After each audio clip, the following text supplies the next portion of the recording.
I've got a question for you. When I say platformer, what is the first game series you think of? You'd probably think Mario, or maybe even Sonic, but I take a rather interesting approach on this. You see, Sony has had the most hit and miss couple of weeks I've ever seen in this industry.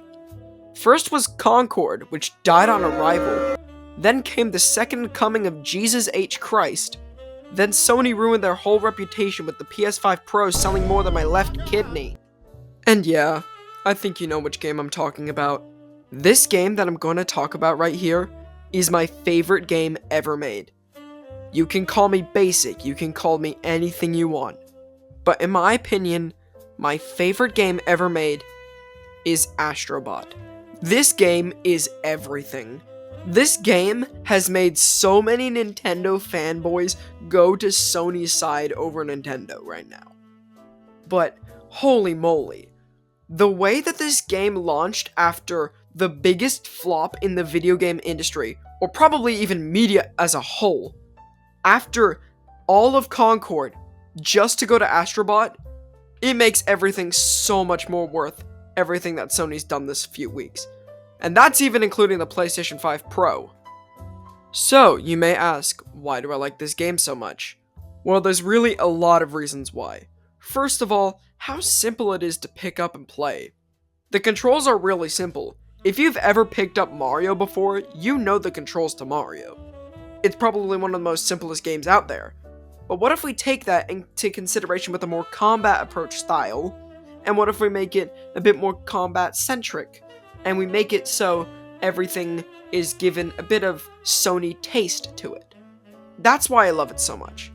It's because it takes an idea that has been used so many times, and then it takes its own spin on it, using its own format of everything that Sony's created. But the thing is, people are ragging on the game saying that it's a giant cash grab for Sony.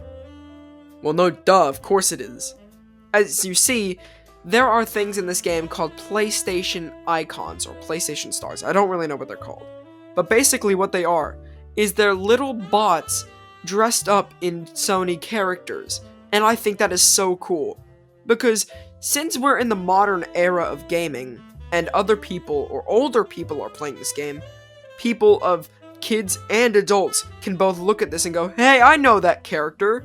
Because it brings us together a bit, and I really like that. And it's most of these characters that I know, and probably you know. For example, you could look at this game and go, hey, wait, I know that character. That character's from Resogun. Who remembers Resogun, by the way? Or you could even look at other games and go, hey, look, I know that character. That's from Vibribbon. Or, hey, I know that character. That's from Parappa the Rapper. Or, hey, I know that character, that's from Persona 5. Like, you can name almost every single character in this game, and you have some kind of connection to it. You may not know some, but that makes the charm all the more better. Because you know that that character is probably going to be a game that you would actually like to play. So basically, yeah, it is one big cash grab.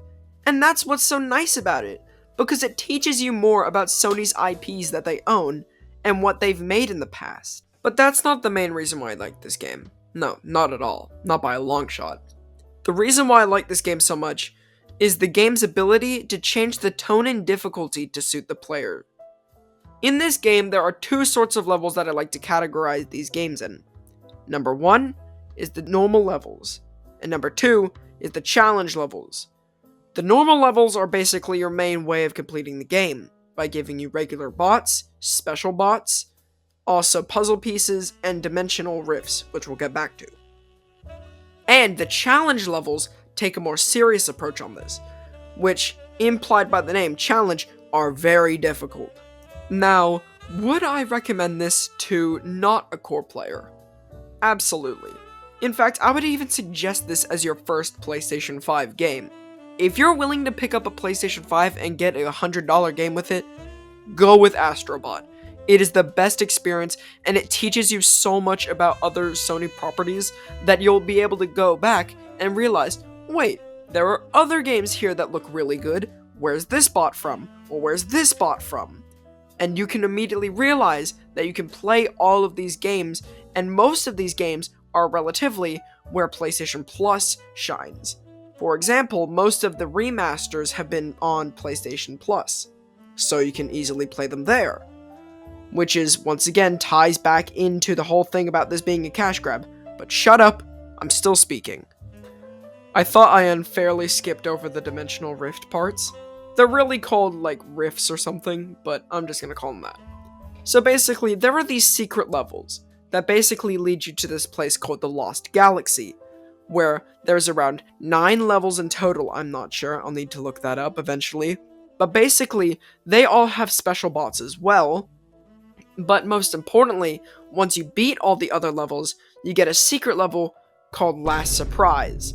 And this is your main way to farm coins, I would say. And most importantly, you'll need those coins for the puzzle pieces.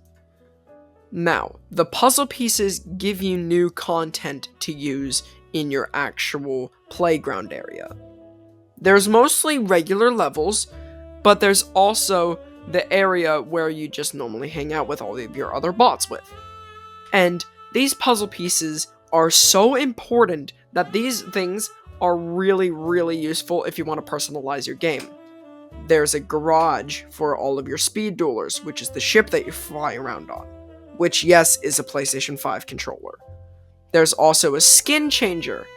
There's also a safari park, and most importantly, the thing that you're gonna need coins for is the gacha. Now, the gacha gives special elements to those special bots that you've collected, which give them unique animations, which is really nice. And also, I think I unfairly skimmed over the plot. So what is the plot? Well, you're Astro. You're a tiny little bot who's on a mothership, which is coincidentally the PlayStation 5. Well, this alien comes along and immediately steals the GPU of your whole ship, which causes everything to crash and tumble down, including all of these other pieces of your ship. So you now need to rescue all of the special bots and fix everything from your ship in order to defeat the alien. And my god, the final fight between the alien and all of the PlayStation characters are so fantastic that I would buy the game alone based on that. And once you complete a boss fight, afterwards you get a special bot that you get a whole level dedicated to them. And that relatively gives you a piece of the ship. But most importantly, these characters have their own unique animations and whole new character playstyles that is absolutely fantastic. For example, you have Ape Escape, God of War, Uncharted, Loco Roco for some reason, and most importantly, Aloy. All 5 of these bots have something to connect from each part of PlayStation history. Of course, Ape Escape being from PlayStation 1 era. God of War is from, I think, PlayStation 3 or 2, I'm not sure, I don't remember. PlayStation 3, of course, being Uncharted. PlayStation 4, of course, being Loco Roco. But that really isn't that, because it's considered the Vita. I'm getting off track here. And the PlayStation 5 has Aloy. So yeah, it basically tells a story of each and every bot from their respective timelines. And the music. My god, the music. It is absolutely fantastic. All of the tracks are absolute bangers in their own right. Like, listen to what I'm listening to.